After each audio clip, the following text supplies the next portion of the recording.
All right, as we come down towards the end of 2021, we are we've pretty much wrapped up the sections in the Doctrine and Covenants, and now we're on to the Family Proclamation. So a thing to really think about is, in these days, we get proclamations. There's the Family Proclamation, the Aaronic Priesthood Proclamation, there's other proclamations, and really they're quite similar to the official declarations at the end of Doctrine and Covenants, and those are really, in a way, pretty similar to some of the revelations given in the Doctrine and Covenants. So in a way, these are things that at some point in the future we could see canonized and put into the back end of the Doctrine and Covenants at some point. So these are revelations. They're still really important, just as important in our day as any other revelation in the Doctrine and Covenants.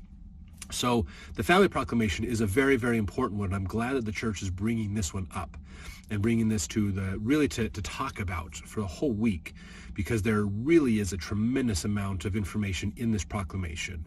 I remember when this proclamation was released, and we used to have discussions on it in church about what does this mean and what does the future hold. And I think we were pretty accurate at realizing, excuse me, that this is an important thing for our future. In fact, President Oakes made a comment in 2017 that he says, "I believe our attitude toward and use of the Family Proclamation is a test for this generation. I pray for all Latter-day Saints to stand firm in that test." So that's part of the Come Follow Me this week, is to look into that. There's so much here. There is so much here in the Family Proclamation that's well worth going over. So I hope you take the time to read it and to cover it. There's lots of points of doctrine that are brought up in it. Really, really important. And it's important to realize, too, that the family is the central part of God's plan.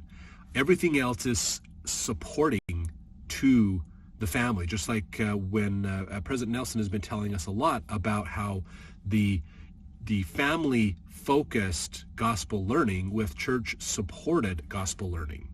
So it's not, we don't go to church because it's important to go to church. We worship God, and we should worship God at home, make our home a holy place where we can stand for safety, just as much as a church house or a temple or other places would be. Although temples have a little bit of a uniqueness and specialness to them. So the thing to realize is that families are very central to the plan that God has for us. And it's very important because he, in this proclamation, puts women as a major part of taking care of the responsibility of families. This is part of the reason why I believe that women were not given the priesthood, because they were given the family to be responsible for.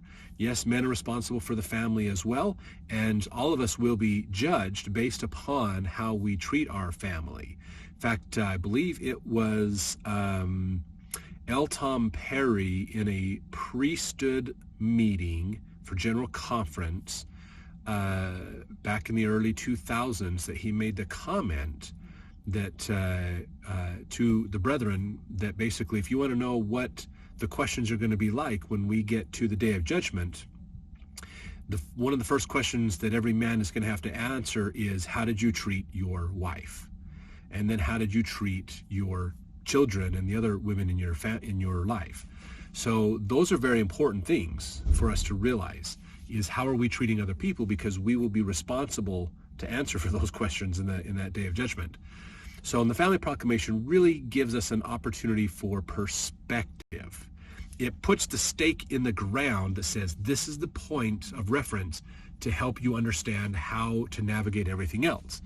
If you've ever done a navigation course or learn how to use compasses and things, you have to have a point of reference. You have to have something to help you know this is our point and we're going to move away from this point or towards that point as our reference, so that we know we're going in the right direction.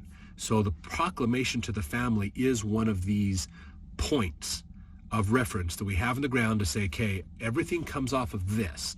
This is how we can navigate the rest of life because of the teachings that are outlined in this proclamation.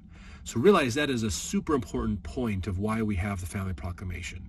So take the time to read it, go through it, and learn, what can I do to have this as a point of reference? How can I look at all of the things in my life based upon what is taught in the Family Proclamation, how that can help me to clarify the truth of many other things going on in the world by using that. So there's some good feedback and advice.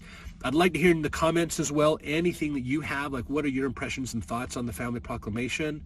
What are things that how you have applied it in your life, how it has helped you? Put those in the comments and share this video with other people as well. And so stay tuned as we continue to finish up this year. And then, of course, we're getting ready for next year. So Old Testament's going to be a fun one. I'm super excited for that one.